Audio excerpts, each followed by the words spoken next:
This is an audio course. Thank you for listening. This is a Prodeo audio production, engaging story-style scenario learning in audio. No need to watch, just listen.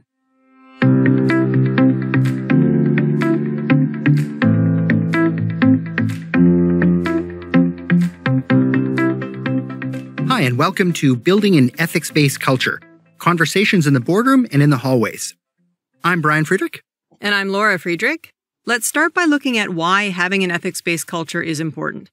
Eric Feldman, Managing Director, Corporate Ethics and Compliance Programs at Affiliated Monitors, Inc., has said that Culture is everything for an organization. Culture is the foundational internal control, without which all your other controls are likely to be ineffective. having a strong ethical culture throughout an organization can be a particular benefit in times of disruption to ground decision-making in a consistent framework.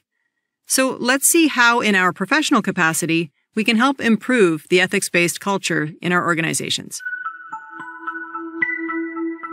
Why this is a worthy topic of spending a couple of hours on is because, as professionals, we're responsible for acting in the best interest of the public first and foremost, and part of that obligation requires that we're proactive about reducing and helping to prevent misconduct in the organizations that we're involved with.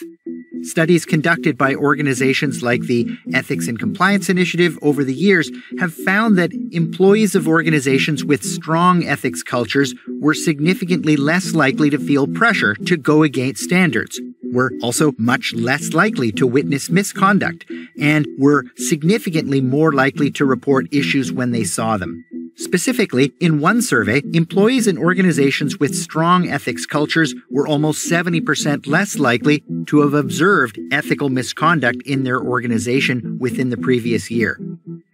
The focus of this course is the organizational culture, and specifically as it relates to fostering positive ethics-based culture within organizations. One of the real challenges when it comes to building and maintaining an ethical culture is that it's hard to assess culture. So sometimes it's a big question mark as to whether an organization is successfully making headway. What is it that makes it so hard to get a clear sense of culture? One key reason is that culture is always evolving as the organization grows and people come and go in different positions. Another reason that culture is hard to pin down is that it's made up of a number of subcultures, so to speak. Think about your own organization. Unless it's really small, then you'd likely say that there are differences between the cultures in different departments or divisions or offices. These are often based on the environment that's created by the manager of that department, and also based on the values and the attitudes that are predominant in the individuals in the group. So the overall culture of the organization is more of a mosaic as opposed to a consistent form. And culture can, unfortunately, change really quickly for the worse. Just like trust and reputation, it takes a long time to build a positive culture, but it can be destroyed very quickly based on the actions of only a few individuals in key positions of influence. What makes managing culture even more difficult is that it's ultimately built and maintained based on relationships and trust, and these permeate all levels of the organization. This means that culture is largely related to individual interactions. Although senior management may be relatively close to some of these day-to-day interactions, a lot of their time is spent working with each other and a subset of employees. And so it can be difficult for senior management even to directly witness the whole picture, particularly in larger organizations. As to the board, given the rules of good governance, which say that the board should remain strategic and not try to micromanage, the vast majority of interactions occur far below the board's direct involvement and purview. Given that a strong ethics-based culture is one of the best lines of defense against decisions that can land an organization in news headlines for all the wrong reasons, it's not an area that the board can afford to be totally hands-off with.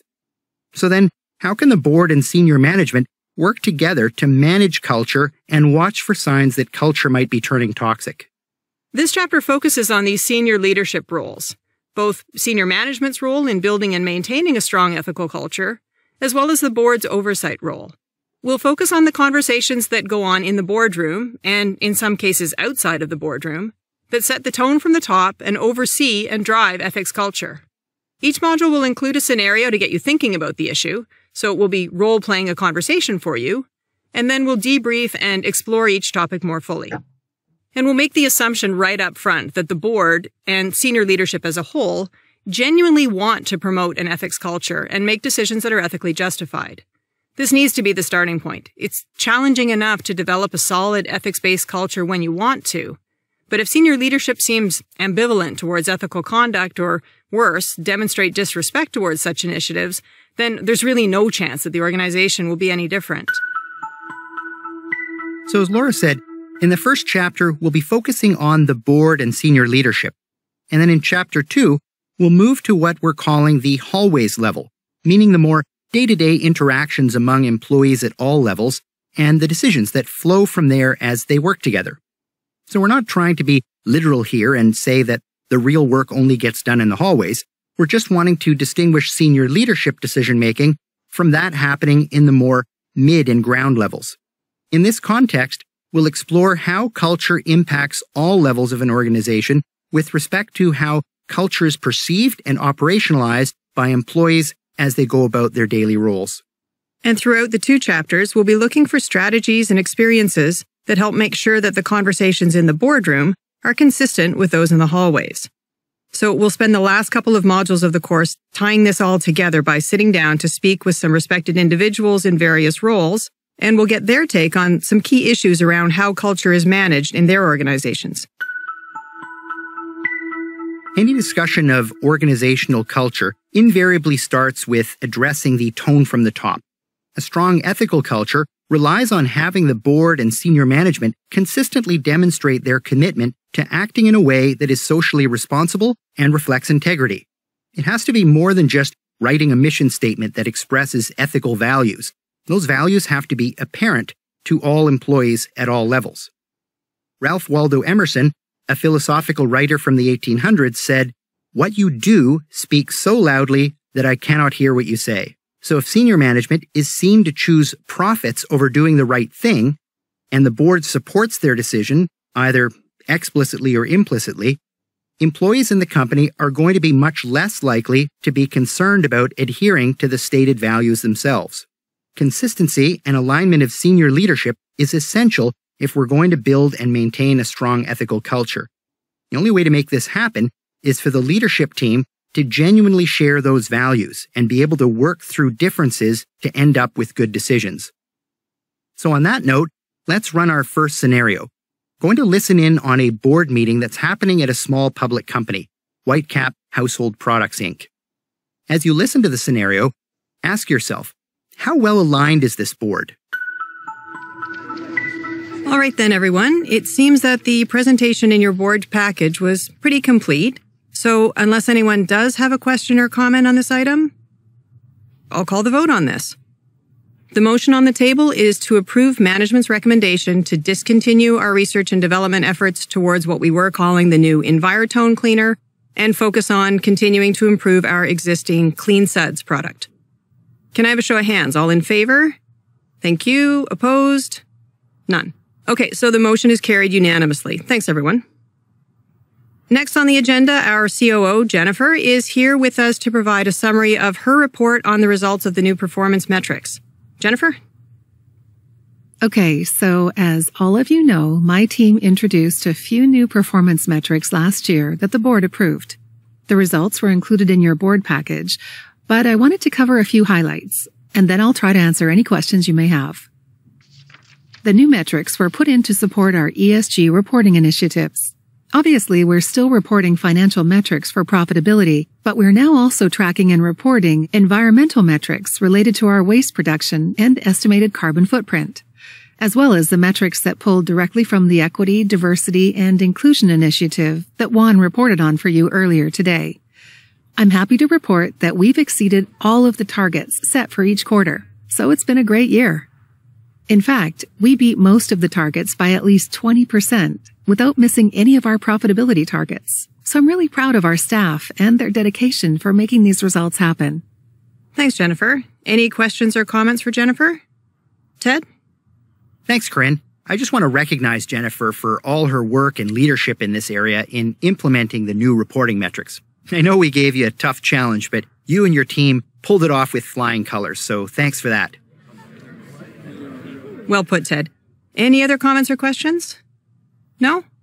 Okay, then let's break for lunch. I think they've got it ready for us next door. Ted, thanks for recognizing my team's hard work on the metrics. Hey, are you okay with the decision to stop working on EnviroCare? I know you felt pretty strongly that we shouldn't give up just yet. It surprised me that you voted to cancel the project with the rest of the board. Yeah, well, I do think we're cutting it off too early, but, the board needs to be aligned on these kinds of major decisions, so it's no benefit in me voting against everyone else. Just not a hill I want to die on. Yeah, I suppose you're right. Oh, I think they're trying to shuffle us into the lunchroom. We better get in there. Okay, so what do you think? How aligned is this board, and how consistent do you think their messages will be to the rest of the organization? Well, you may have considered the fact that their decision was unanimous and that we heard a board member putting his own beliefs aside based on his perception that the board needed to be on the same page. We also heard the board providing strong support for management in their implementation of a new reporting initiative. And on the face of it, this evidence seems to support very strong alignment within the board and leadership team, and there are many boards that operate this way, or strive to operate this way, because they equate harmony with being aligned and being an effective board. But the problem with a board or leadership team that's too harmonious is that they aren't prepared to effectively handle the situation when disagreements do come up. In any leadership group, you want people with different perspectives and opinions, and we'll come back to that idea in a later segment. And when people have different opinions, you need them to be able to openly present their thoughts, ideas, and differences, and for the group to really listen to one another and debate the issues. Now, the board does need to be aligned at the end of the day, and board members all owe a duty of loyalty to present a unified position once a decision is made. But the lead up to that decision should include vigorous but respectful discussion and a desire to constantly challenge the status quo and move forward. If leadership is stifled at the top, this will permeate into the actions and the way that they present issues and decisions to their teams. You want the leadership team to promote healthy debate all the way through the organization, so it needs to be the norm right at the top as well. Okay, so we'll stop here for the moment. In the next module, we'll revisit the Whitecap Household Products board meeting and see what it might have sounded like if there were more appetite for debate and discussion and less status quo and just going with the flow.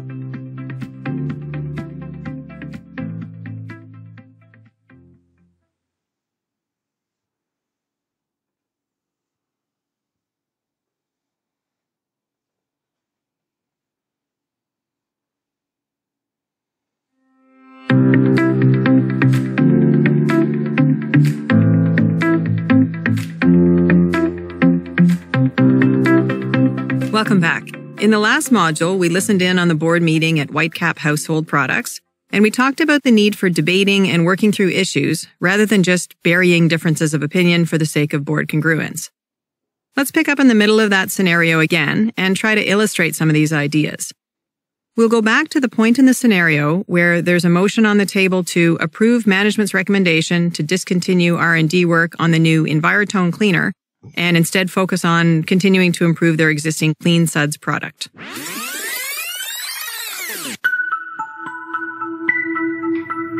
So as a result, I really think we should hold off on canceling the EnviroCare project until we get the results of at least a few more tests. Although I agree with the risks that Francine just identified, I don't think we've exhausted all of the options yet. Thanks, Ted. Okay, we've had some good debate on this issue, and I know it's not an easy one. Is there any further discussion that's needed before we vote on this? Everybody's good? Okay, then I'll call the vote on the motion. Can I see a show of hands? All in favor? 6. Thank you. Opposed? 3. Okay, so the motion is carried then by a vote of 6-3. Thanks, everyone. All right, so that's an improvement. We've got some debate happening and not the same evidence of groupthink. So what about the part of the meeting where the COO presents the report on implementing the new performance metrics and is only met with glowing praise. How might that be done differently? I'm happy to report that we've exceeded all of the targets set for each quarter. So it's been a great year. In fact, we beat most of the targets by at least 20% without missing any of our profitability targets. So I'm really proud of our staff and their dedication in making these results happen. Thanks, Jennifer. Any questions or comments for Jennifer? Ted?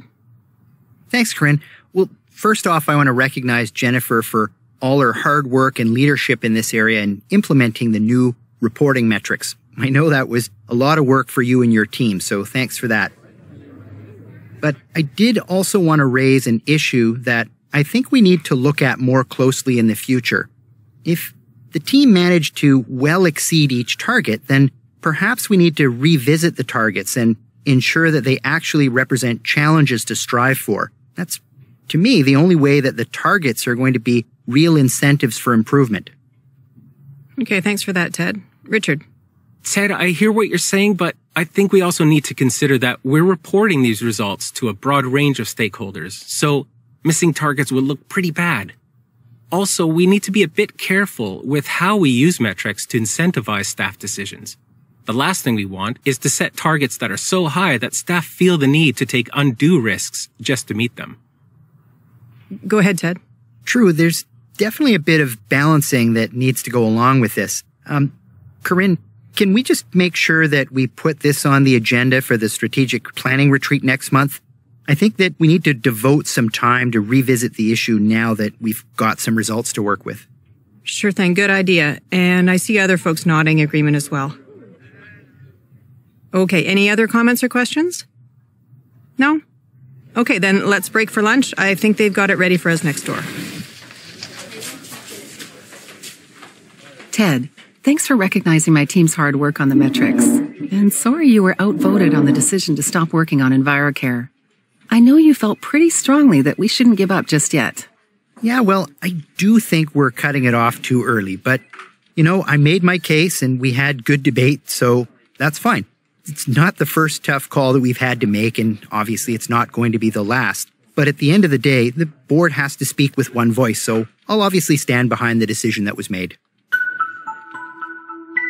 So could you see how the tone in that boardroom was more open to individuals challenging each other in a positive way and working through differences of opinion rather than burying them?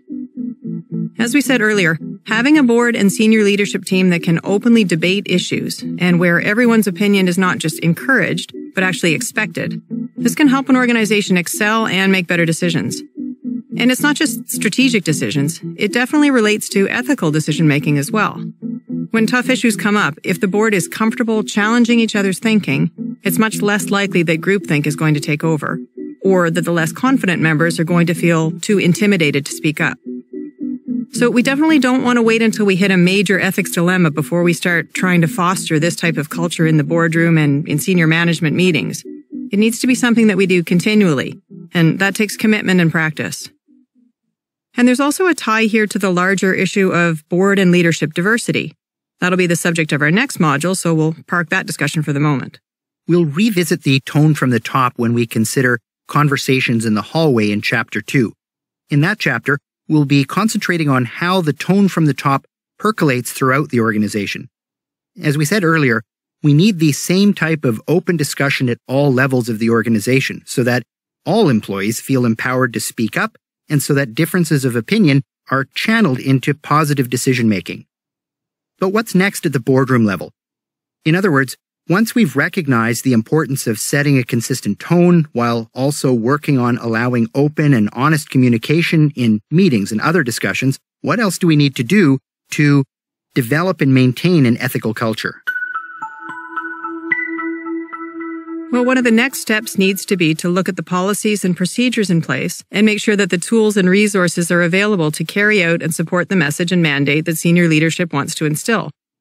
This would include making sure that there's a code of conduct in use and that there's training and programs in place for staff related to ethics and the expected behavior.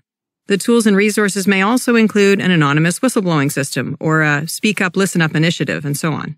Then, once these tools and systems are in place, we also need to ensure that we stay on top of monitoring how well the organization is doing on the ethics front. So here we'd want to talk about what feedback mechanisms exist and what metrics we're using to track organizational culture and ethical compliance. We'll close out here for now and come back to look at these topics in the next 2 modules.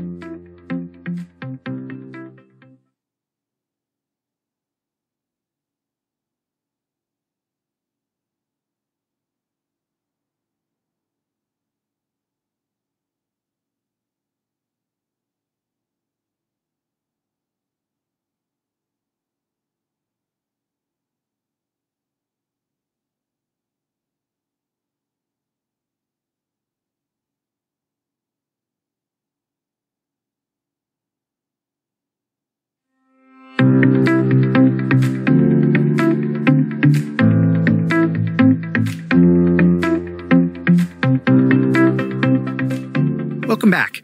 Let's jump right into our next conversation in the boardroom, or in this case, out of the boardroom. This time we're going to visit telecom startup Uptech. The company has been growing pretty rapidly and has just entered its 3rd year. The board is made up of 10 members, appointed by the various stakeholders and key investors. Up until this year, the board was comprised of 8 men and 2 women.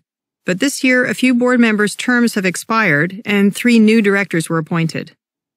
The board meeting is just wrapping up, so let's listen to the conversation that occurs between the chair and one of the other board members after the meeting. Okay, and the last item on the agenda, is there any new business to discuss? Okay, if not, then we're adjourned, folks. Thanks for a great meeting, everyone, and please don't forget to complete your online meeting evaluation form when that's sent out to you this evening. Hey, Dita, are you heading back downtown? I am. Do you need a lift? If I could, that'd be great. So, how do you think that meeting went? Are you happy with the board changes? Thought it was interesting that 2 of the 3 new board members are women. Well, I know I should be more politically correct and all, but I've got to say, I think we're going to be less effective next year. The 2 new women appointed to the board seem like great people, and I'm sure they're really good at what they do in their day jobs, but I just don't think they're cut out for making the tough business decisions we face. We need to play hardball, and I'm worried that the ladies are going to want to hold hands and sing Kumbaya a bit too much for my liking. So how would you respond to Dita if you were John?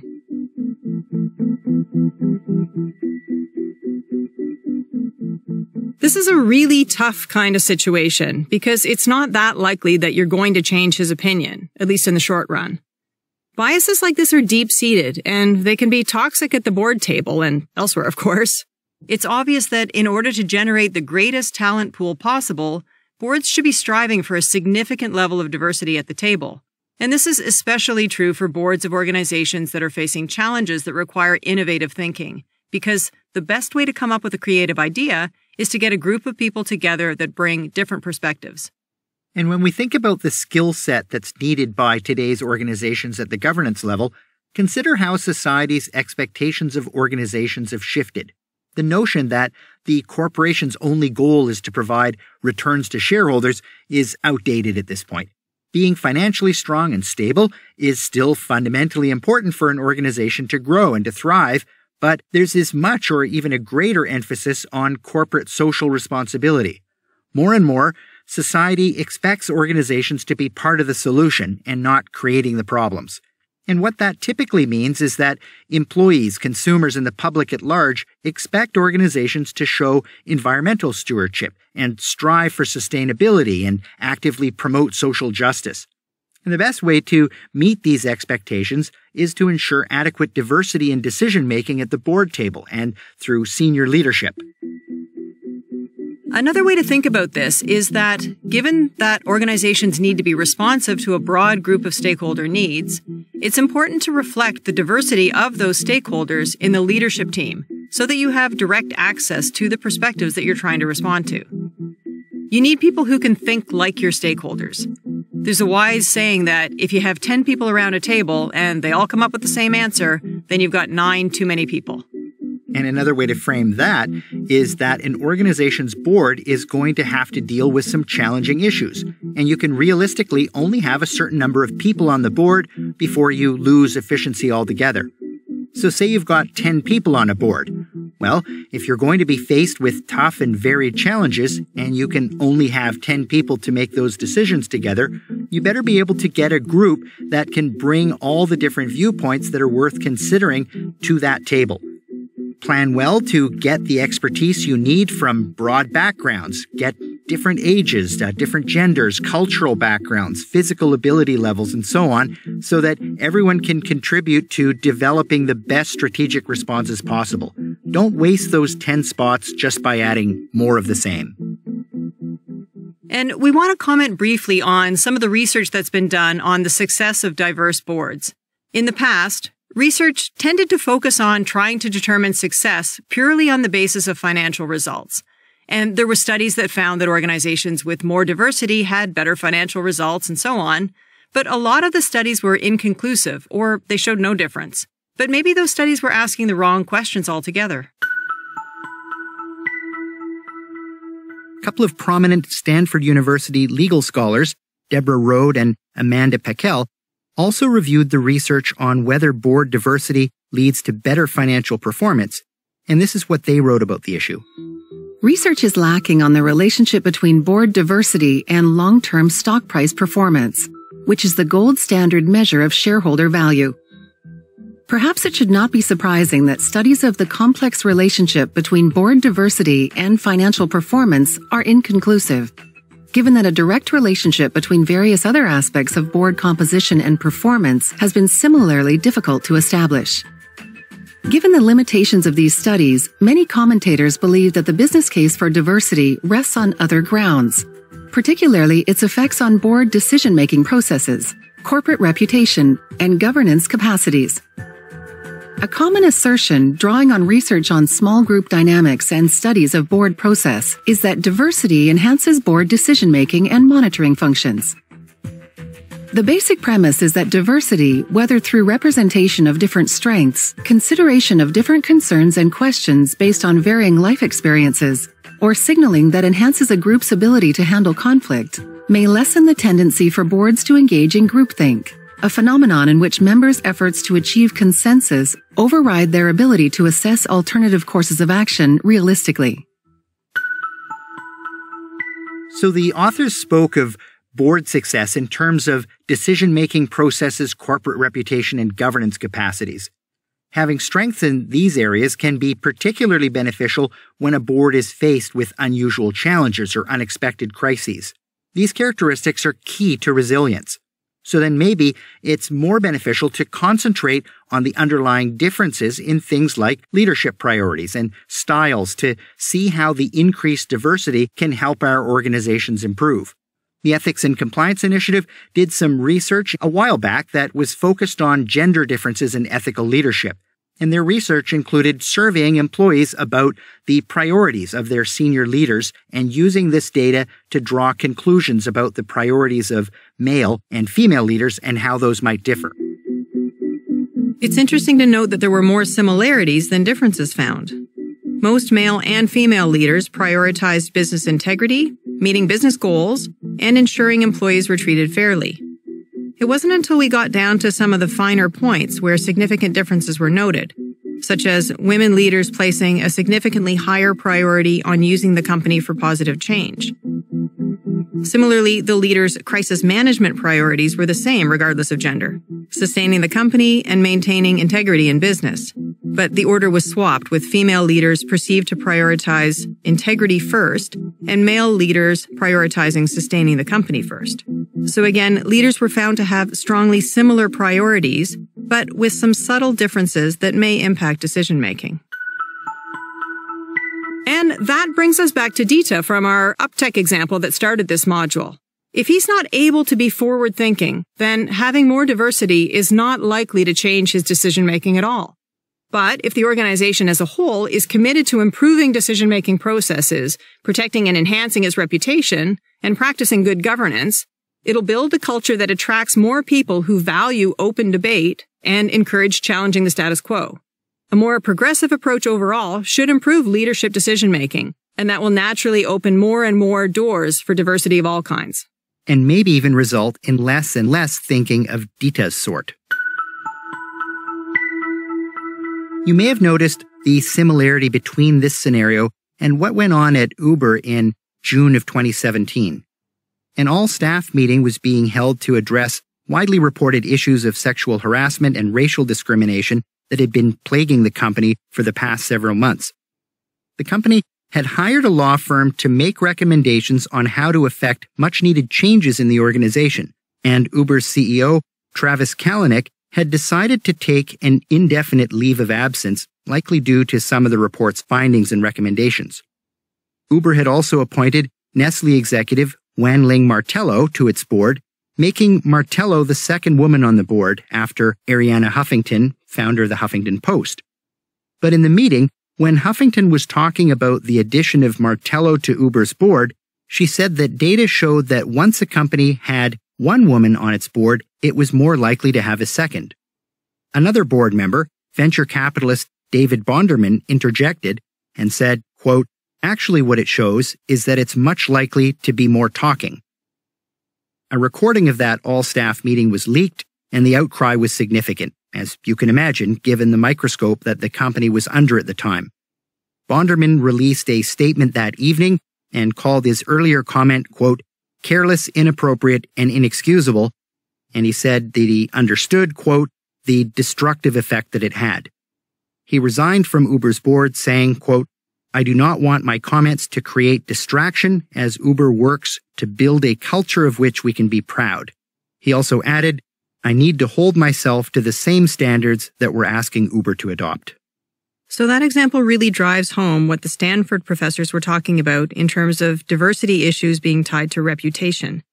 In another time or place, Bonderman's comment may have been seen as just a joke, but given the toxic culture at Uber at the time, the public reacted swiftly and strongly to make it known that the company's reputation was not going to get better with attitudes like that prevailing in the boardroom. And hopefully you can also see the connection between the need for diversity that we've been talking about in this module and the importance of making sure that the board encourages debating issues openly and frequently, which we emphasized in the first two modules. If you don't have enough different perspectives at the table to begin with, it's hard to get meaningful debate going. So a key part of ensuring that board discussions are robust and that a broad range of perspectives are included is to build diversity into decision-making. And this has never been more true than it is in today's marketplace. Our society is truly becoming multicultural and business is very global. And a very effective way to succeed in the changed and still changing business environment is to have a team that reflects the broader society that the organization serves. So we've been talking about diversity and inclusion in this example so far, but don't overlook the E in DE&I, the equity component. The term equity is sometimes used interchangeably with equality, but they're not the same thing. Equality would aim to provide the same opportunities to everyone. Equity, on the other hand, tries to distribute resources based on needs. This is the concept of recognizing that we don't all start at the same place because systemic norms have resulted in some groups receiving benefits while other groups are disadvantaged. Equity tries to correct this imbalance by creating more opportunities for people who have historically had less access to resources and opportunities. The benefits of diversity and inclusion can't be fully realized without taking steps to help address some of those systemic issues and helping everyone get to the same starting point. And we'll close out this module with a clip from Joy Thomas, former president and CEO of CPA Canada and IFAC board member at the time, speaking about diversity and inclusion and the role of professional accountancy organizations in that. Accounting bodies themselves, I think, can play a really important role in diversity and inclusion. I know at CPA Canada we provide a lot of tools and guidance for organizations, for boards, for individuals, to help them understand how best to enable people to all have equal access to opportunity. I think as well organizations can really facilitate diversity and inclusion within them. I know for myself, in our organization, it's all about the culture. And if we can get the culture right, if we can create a constructive culture, we're creating opportunities for diversity and we're creating opportunities for inclusion. That's how we'll get full engagement. One of the things that we do in our organization is make sure that we have very formal and multiple channels of communication so that individuals that feel they're not being treated fairly have have channels to talk through so that we as senior management can communicate to all of our employees that we are really serious about diversity and inclusion. We're really serious about building the right culture. So in that regard, I think that there's a lot that organizations themselves can do that they're actually quite simple and quite effective.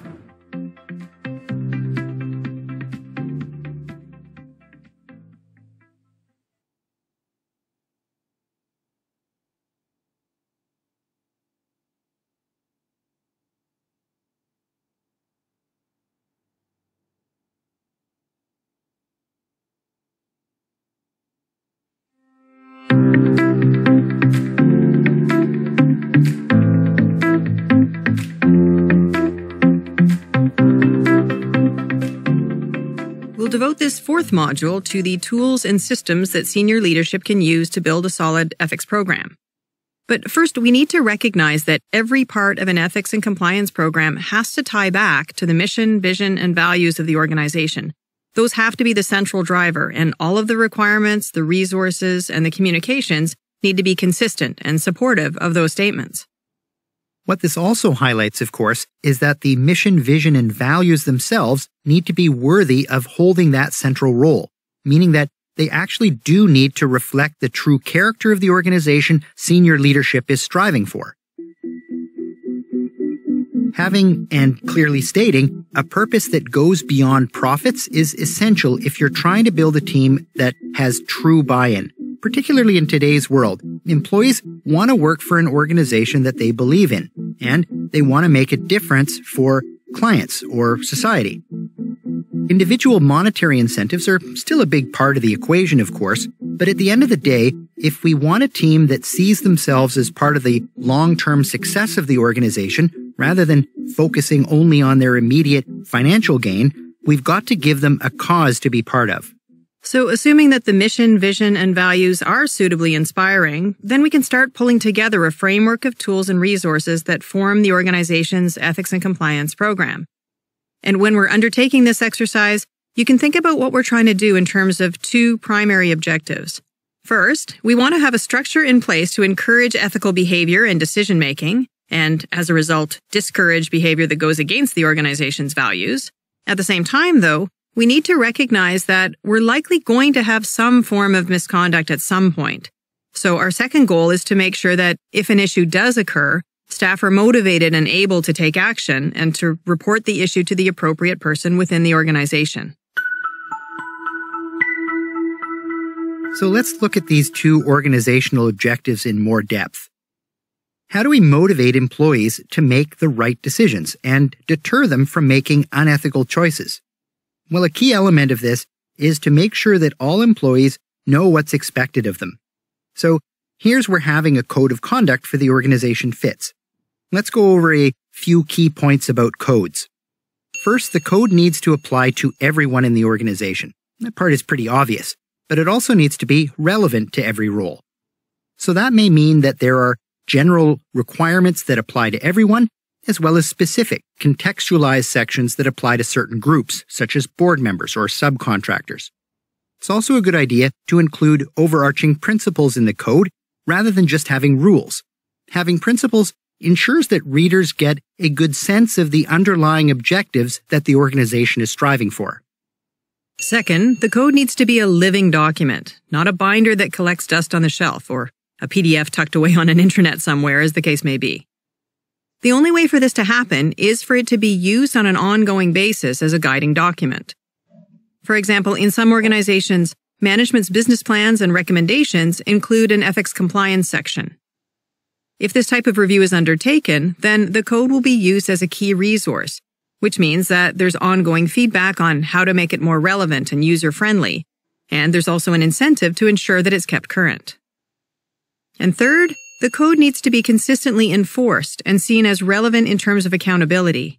If the code isn't followed, there needs to be repercussions. Although just having a code of conduct should be seen as necessary, it's not sufficient. In a memo to Berkshire Hathaway managers, Warren Buffett said, "Culture, more than rule books, determines how an organization behaves."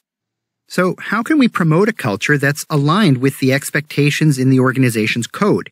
Well, If we're looking to make sure that employees understand the expectations, it's important to include appropriate training. And this is going to bring us to our next conversation. And in this scenario, Comex Corporation's senior management team is debating an issue related to the ethics training program that they're in the process of developing with the help of Goodall Consulting. The team is finalizing the details so that they can prepare a report for the board to outline the new program. So let's join them in that meeting. Okay, just to recap, everyone, Goodall has the final draft of the code ready for us to approve, so that should be good to go. The same goes for the training materials. I talked to Martin Goodall yesterday, and he's got all of the materials ready to run the first session, and then he'll make any adjustments that are needed after that. And as we discussed earlier, the materials include case studies that are based on the real situations that Martin was able to gather in his preliminary discussions with the work group. So that's going to help make them as relevant as possible and should generate some lively discussion. The code and an outline of the training material is going to be included in the board's package, but what we still need to decide is whether we're going to make the training mandatory for all staff, or do we want to recommend exempting the VP level and above? I know that someone's going to call me on a conflict of interest for this one, but I really don't think that it's the best use of senior management's time to go through an ethics training session. I mean, we've all been part in developing the code and all of the training materials, so what benefit would there be in having all of us sit through the actual session? Well, I see your point here, but then I guess we need to decide where to draw the line. Is it just going to be us that are exempt from this as the work group, or do the rest of senior management get a pass on this as well? In my opinion, they shouldn't have to take it either, even if they haven't been as involved in developing the code as we are. They're definitely familiar with the expectations around here, so we can trust them to read the code and comply with it. Everyone's so busy as it is. I really don't want to burden them with anything more, not to mention the opportunity cost of tying them up in even more meetings. So what do you think of this one? Should the senior management all be required to take ethics training? You probably came up with some pros and cons for each side. On the one hand, with respect to the group responsible for overseeing the development of the code and the training materials, you could make an argument that they're already well trained in the code. But on the other hand, requiring everyone to take the training, right up to executive management, and maybe even the board, sends a pretty strong message throughout the organization about the importance that's being placed in the program. Also, the training should stimulate valuable interactions in the room that can really add context and insight for everyone that's taking part, regardless of how well they knew the code going into the session. With respect to the broader group of VPs and senior VPs that weren't involved in development, there are even stronger arguments for having them attend the training. The fact that they're busy means that if they aren't required to attend, they probably won't actually go through the code in depth. And by the same logic as we said previously, requiring them to attend sends an appropriate message that they are expected to uphold the code regardless of how much time pressure they're facing. Besides, realistically, probably anyone in the organization can claim to be busy. All right, so where are we at now? We've got a robust and regularly updated code, and we've got a training program that everyone goes through. What else? Well, the next thing is to have a formal sign-off by each employee that they understand their obligations and that they commit to acting in accordance with the requirements. Some organizations do this annually, and others just require it when new employees sign their employment contract. We think it's a good idea to require more regular sign-offs and even to tie the sign-offs to some kind of refresher course to keep staff current and make sure that they do still understand what they're signing. And there's one other important piece that we skipped right at the very beginning. If you want to encourage people in the organization to act ethically, start by hiring the right people. This means that the recruiting function should pay attention to the ethical red flags in candidates and should also seek out candidates that share the organization's values. But motivating employees to demonstrate ethical behavior requires more than just making sure that they understand the requirements. It also includes ensuring that the metrics that are used for evaluating and rewarding performance are consistent with the values that are embedded in the mission and vision statements.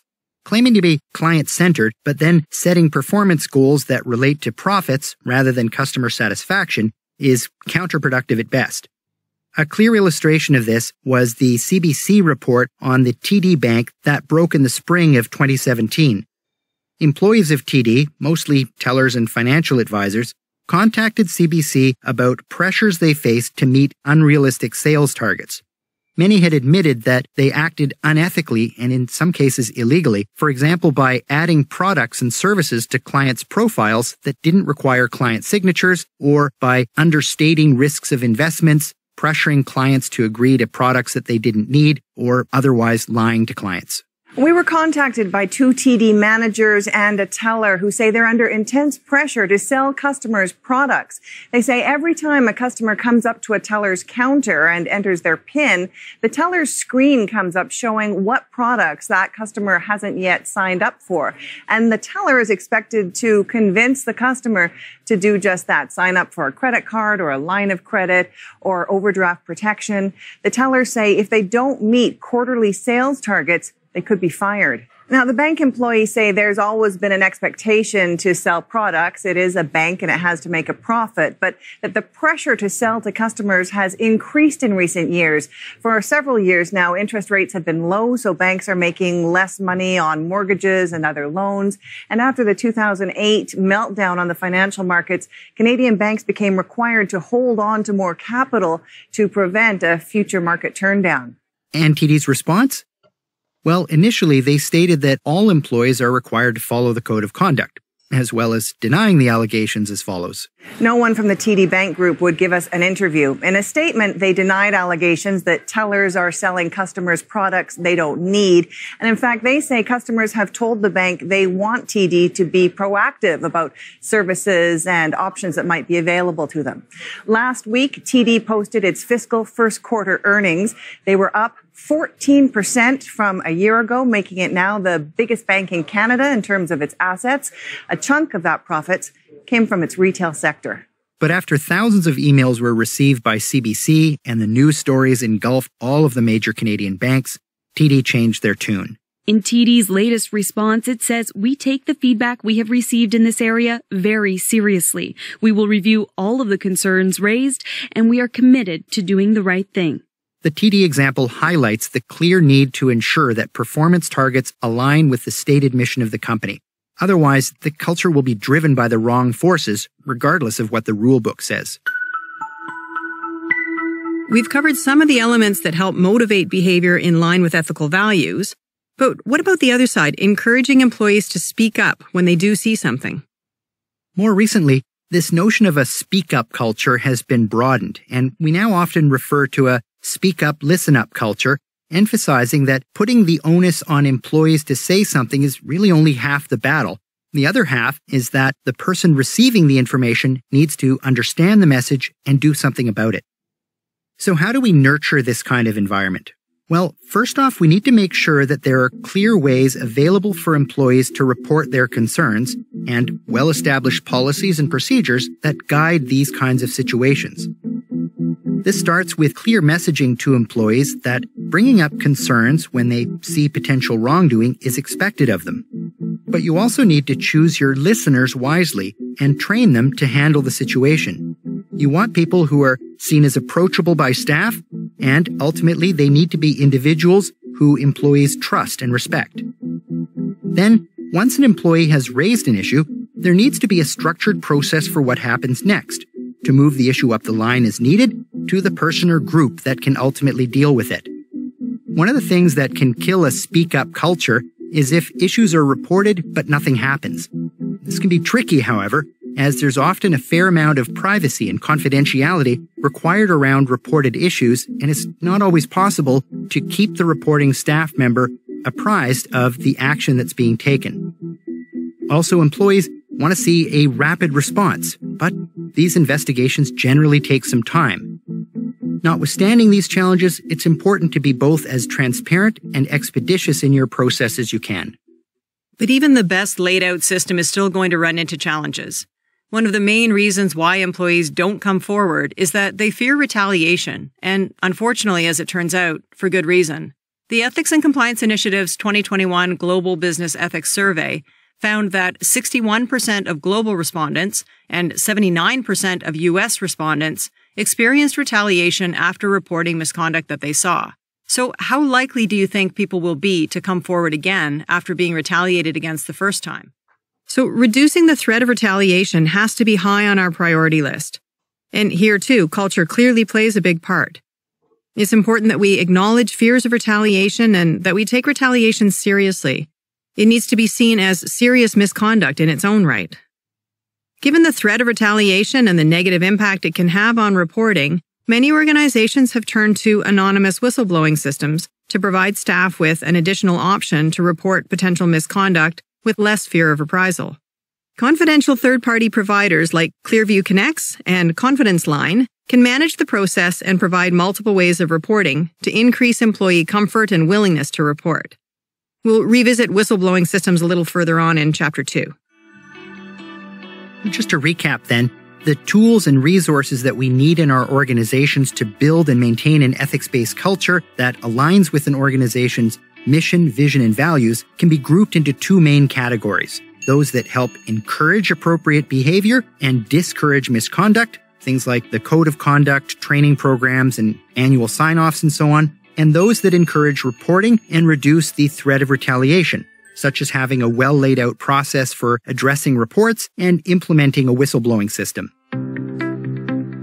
In the next module, we'll wrap up this chapter by examining the processes needed to properly measure and monitor the organization's progress with respect to ethics and compliance.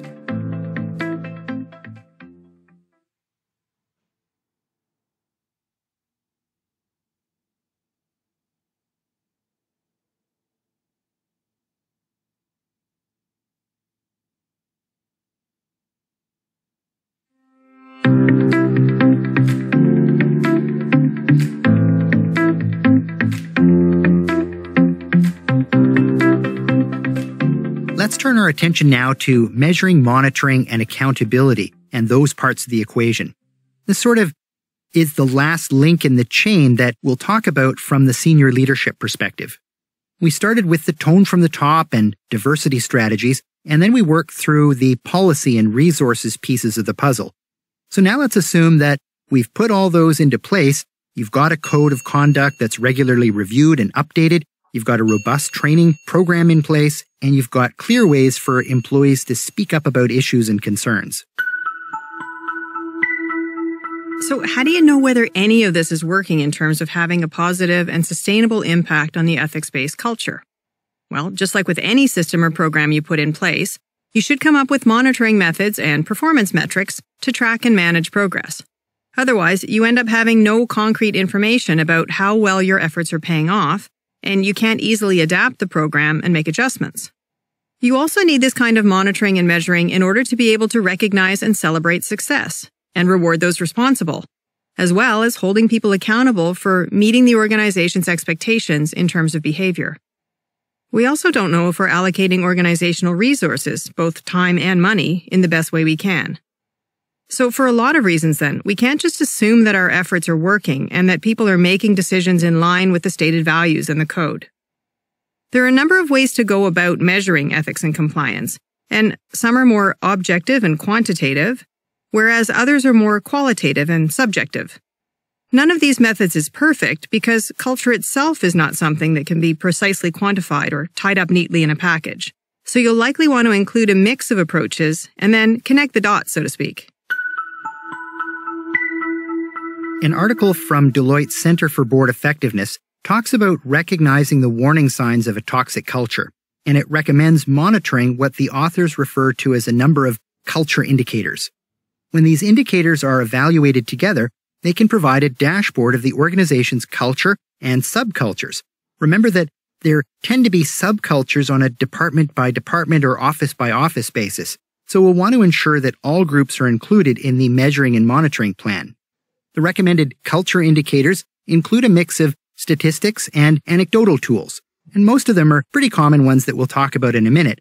But interestingly, the authors recommend starting with performance statistics, and they point out that, quote, unexpected variations in sales results, growth, product orders, or cancellations may provide indicators of cultural pressures on performance. The convenient thing is that you're almost certainly tracking these kinds of metrics already, but it's a valuable idea to repurpose the data and consider it from the perspective of ethical risks as well. So if revenue has been dropping off, does that mean that the sales team will be under increased pressure to meet sales quotas? Or on the flip side, if sales jump unexpectedly, is there a valid reason for this? Or could it be an indication of misreporting to hit targets? In addition to performance stats, we also want to monitor metrics that help us get a handle on ethics and compliance more directly.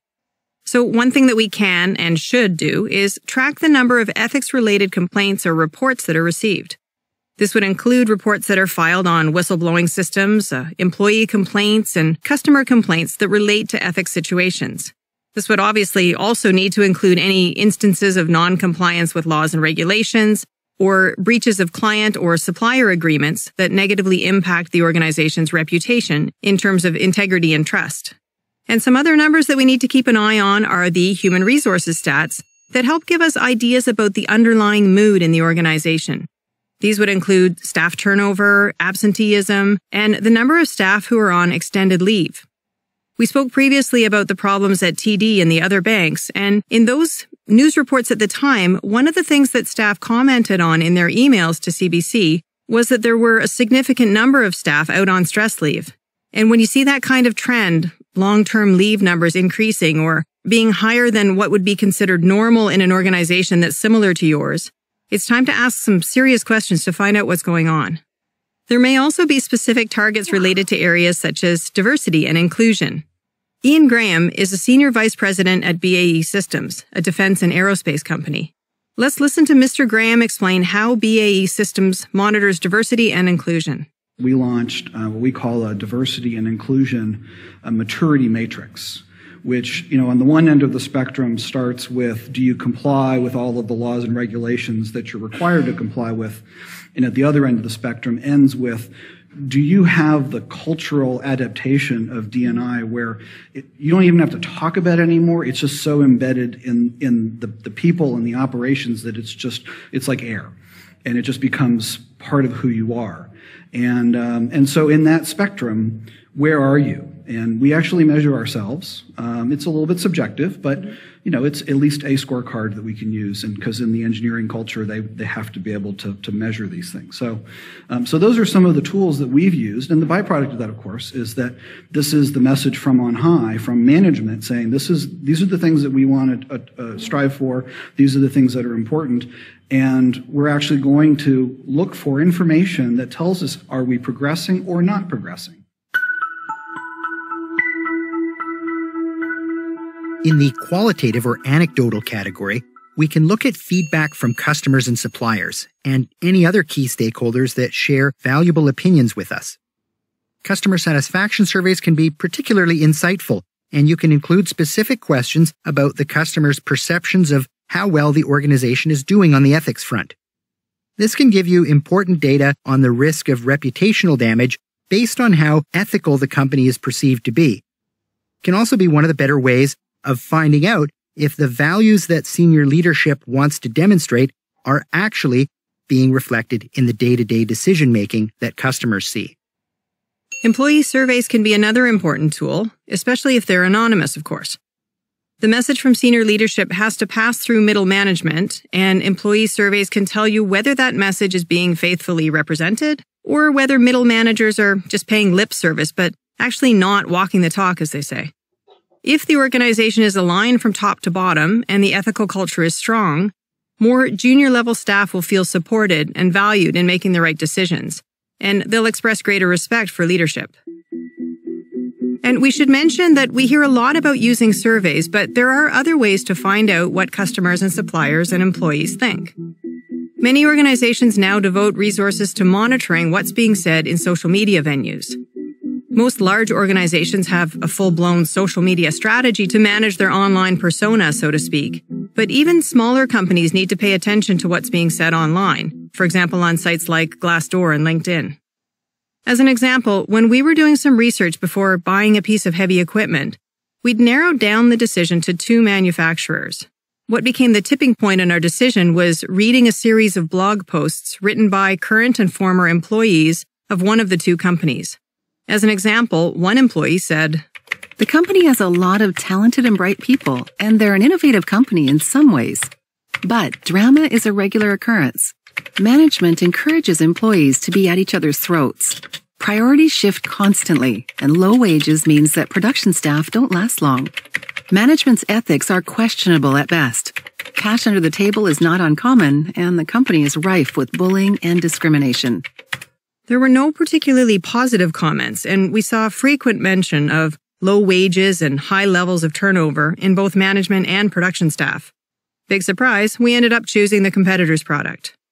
It's not like we were purposefully trying to review the company from an ethics standpoint, but when we searched for information on quality and customer service, that's where we landed. We've looked at a variety of elements of metrics and monitoring, all of which falls under the responsibility of senior leadership. But where do the lines of responsibility get drawn between what the board does and what senior management does? To illustrate that question, let's listen in to another conversation. This time we're in the boardroom of Pearl Cosmetics, a large cosmetics and fragrances company. Pearl was recently sold to a large US-based conglomerate, and the new senior management team has made significant changes, and there's been a fair amount of turnover as a result. One of the new initiatives is an increased focus on ethics and compliance in order to mitigate increased reputational risk that resulted from news stories of some practices at one of the company's overseas manufacturing facilities. Management has been conducting quarterly surveys of staff that include, among other items, ratings of the tone from the top, the perception of management's priorities and decision-making, whether staff are confident in their ability to handle ethical situations when they arise, and whether staff trust their supervisors and colleagues. Okay, the next item on the agenda is an information item. The latest employee survey results are in, and we've got Julie here from HR to answer any questions. Julie, did you want to add anything to the memo that you've prepared? Well, I think it speaks for itself, but I'm happy to summarize. The results were pretty consistent with the last survey. Our response rate dropped off a bit from last quarter, and it's lower than we'd like. It's at about 35%. But we're working on ways to reach out to staff and better engage them to bring that number up in the future. Staff ratings of the overall tone from the top are quite a bit higher than last quarter. That's sitting at about 78%. So that all-staff memo about the commitment to improve monitoring of the overseas factories and the sizable donation to the Humane Society seem to have resonated well with staff.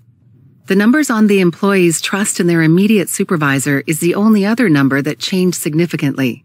It dropped off to about 70%. I wouldn't say it's any kind of danger zone, but it's definitely something that we'll be watching in the future. Thanks, Julie. Any questions there? Yes, Tamara? I'm still pretty new here, so please let me know if I'm overreaching, but I'm a bit concerned about some of the numbers. The low response rate scares me a little. What if we're hearing only from the staff who are reasonably happy with the culture and the true numbers are actually lower? I mean, a 78% tone from the top rating doesn't sound bad, but even there's room for improvement. And the drop-off in the trust score of immediate supervisors seems to say that we don't have total alignment at the middle management level. I saw elsewhere in the HR report that our employee turnover numbers are still higher than the industry average, and our extended leave numbers are up again too. But I'm not sure about how to interpret some of these numbers. On the surveys, do we have any feedback or comments from staff that might help explain them? Julie? No, although the surveys do allow for comments, but we don't really get that many. Some staff will provide feedback and we'll sometimes then follow up with them for clarification. But I wouldn't say it's particularly insightful. Yes, Tamara? Sorry, if I understand you correctly, you can follow up? Are the surveys not anonymous? No, we want to be able to track results by department, so it's important that we know where they come from. Tom, I can see you're eager to get in on this discussion. Thank you, Mr. Chair. Look, I realize that this is an important area and that the results are interesting, but I think we might be getting a little too micromanaging here. This is an information item for us, not something we need to make a decision on. We approved the plan to have quarterly surveys, and Julie and her team are carrying them out. If there are major red flags that come up, then of course we'll expect to have them brought to the board's attention. But do we really need to rerun the analysis ourselves? We've only got so much time here, folks. So what do you think? Should the board be looking in detail at this, or is this a management responsibility? Delineating the respective roles of the board and management can be challenging in some situations, and this is certainly one of them. On the one hand, building and maintaining an appropriate culture is management's job, and they should have the authority to make decisions there.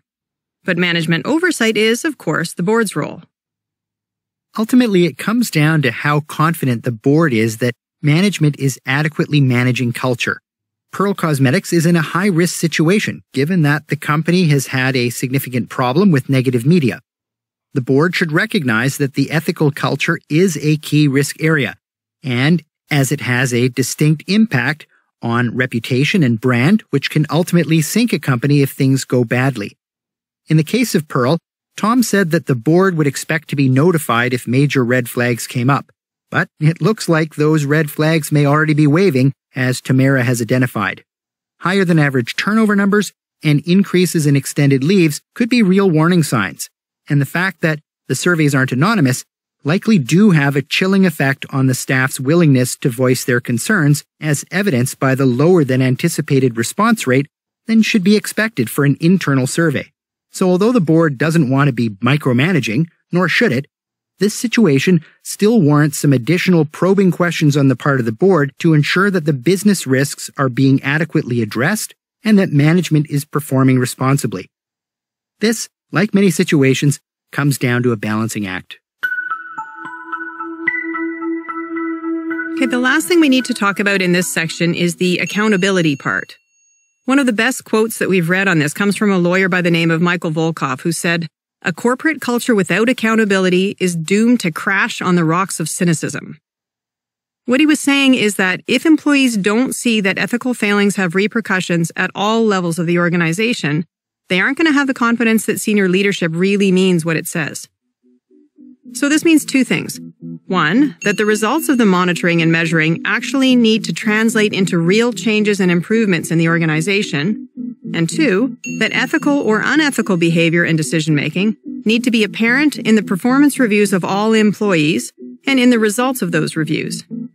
If a senior staff member makes decisions that are out of line with the stated values of the organization, and they're allowed to get away with it, or worse yet, they get promoted, that sends entirely the wrong message to staff. Okay, that wraps up this module, and remember that there's a quiz waiting for you on modules 1 to 5, so if you need to refresh on any of the topics, go back and refer to the handout attachment for direction.